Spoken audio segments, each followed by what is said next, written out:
Welcome to our channel. Today Bible verse in Tamil.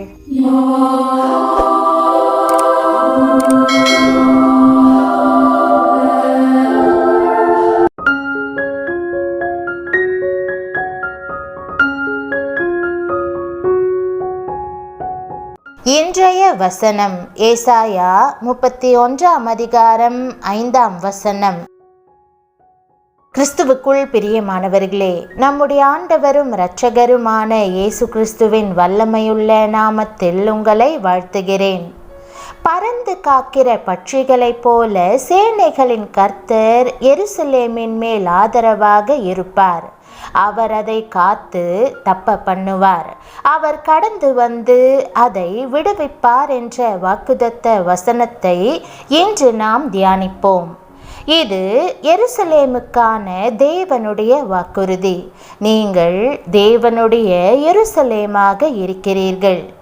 உங்களுக்கு விரோதமாய் பல சத்துருக்கள் எழும்பியிருந்திருக்கலாம். பலவிதமான சதி ஆலோசனைகளை செய்து விடியற்காலம் வரட்டும், இந்த மனிதன் வெளியே வருவான், கொன்று போடலாம் என்று திட்டங்களை வகுத்து கொண்டிருக்கலாம். கலங்காதேயுங்கள், உங்களோடு இருக்கும் கர்த்தர் விடியற்காலம் வரை காத்திருக்கிறவர் அல்ல, நள்ளிரவிலும் கிரியை செய்கிறவர். உங்களுக்கு அதிகமான சத்துருக்கள் இருக்கிறார்களா? வீணாக உங்களை பகைத்து பில்லி சூனியமும் செய்வினையும் செய்கிறார்களா? அவர்களது பகை என்ன தீமையை கொண்டு வருமோ என கலங்குகிறீர்களா? பயப்படாதீர்கள், எல்லா தீமையினின்றும் தேவன் உங்களை பாதுகாத்து கொள்வார். கர்த்தர் ஒரு பறவையைப் போல நம்மை பாதுகாக்கிறார். வேதாகமத்தில் பல இடங்களில் கர்த்தரை கழுகுடன் ஒப்பிட்டிருப்பதை காணலாம். நம்மை பாதுகாக்கும்படி கழுகை போல கர்த்தர் நம்மேல் அசைவாடுகிறார்.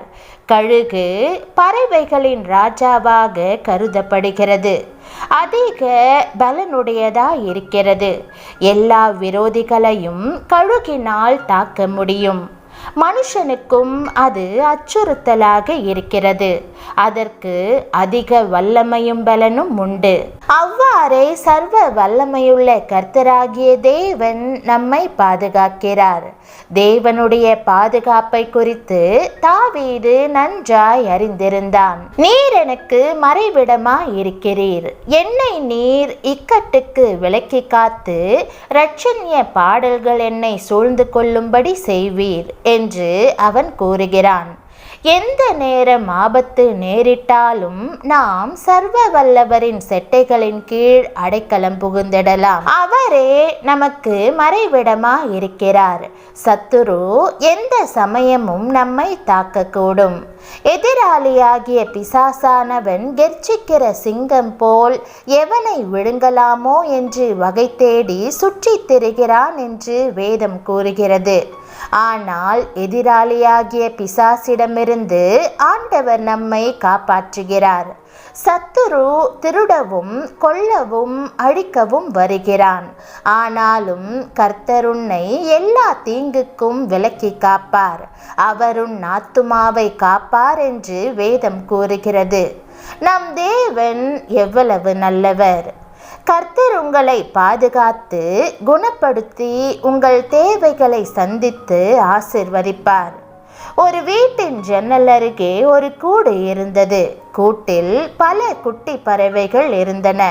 அதன் தாய் பறவையும் தந்தை பறவையும் அந்த குட்டி பறவைகளை பார்த்து கொள்ளும். தாய் பறவை குட்டி பறவைகளுக்கு உணவளிக்கும் போது தந்தை பறவை சிறிது தள்ளி நின்று கூட்டையும் பறவைகளையும் பாதுகாக்கும்.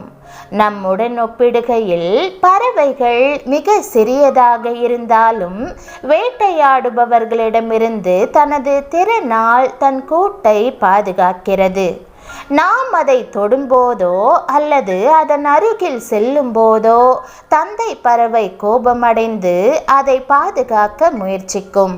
அதுபோலவே தேவன் நம்மையும் ஒரு தகப்பனை போல பாதுகாக்கிறார். நீதிமொழிகள் 30:5 வேதம் கூறுகிறது, தேவனுடைய வசனமெல்லாம் புடமிடப்பட்டவைகள், தம்மை அண்டிக் கொள்ளுகிறவர்களுக்கு அவர் கேடகமானவர். இந்த வசனத்தின்படி செய்யும்படி கர்த்தர் உங்களை பாதுகாப்பார். ஒவ்வொரு நாளும் நீங்கள் கேள்விப்படுகிற பொல்லாத செய்திகளால் வெளியே செல்லக்கூட நீங்கள் பயப்படலாம். ஆனால் தேவன் உங்களை பாதுகாப்பேன் என்று கூறுகிறார். நீங்கள் அவரால் தெரிந்தெடுக்கப்பட்ட ஜனங்களாகையால் அவர் உங்களை விடுவிப்பார். மேலும் உங்கள் வாழ்க்கையை அழிக்கக்கூடிய பாவ பழக்கங்களிலிருந்தும் நோய்களிலிருந்தும் உங்களை காப்பாற்றுவார். அவர் உங்கள் நடுவில் வாசம் செய்கிறவர். பறந்து காக்கிற பட்சியைப் போல கர்த்தர் உங்களை காத்துக்கொள்வார். ஆகவே பயப்படாமல் உற்சாகமாய் இருங்கள்.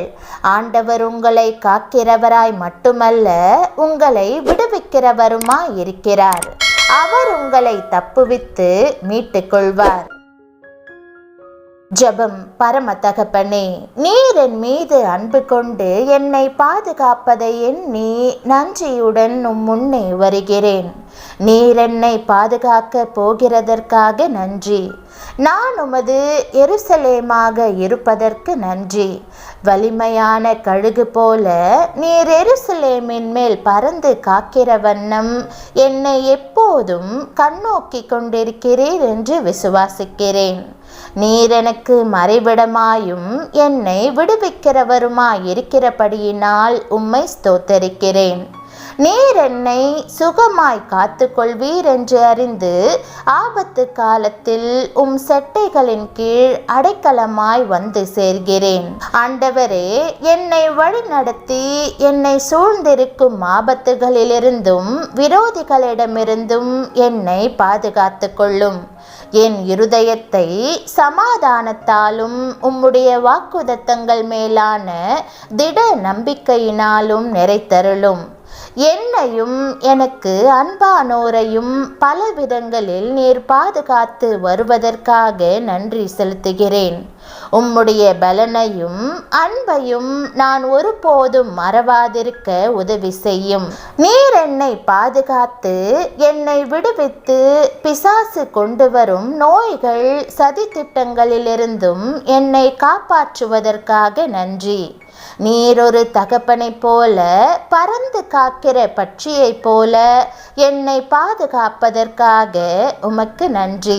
உமது பிரசன்னம் என்னை சுற்றிலும் இருப்பதற்காக உமக்கு ஸ்தோத்திரம். நீரே என்னை பாதுகாக்கிறவராயும் விடுவிக்கிறவராயும் இரட்சிக்கிறவராயும் இருக்கிறீர் என்று அறிந்து உம்மை விசுவாசித்து இயேசுவின் நாமத்தில் ஜெபிக்கிறேன் நல்ல பிதாவே, ஆமென். தேவனுடைய நாமம் மகிமைப்படுவதாக. ஆமென்.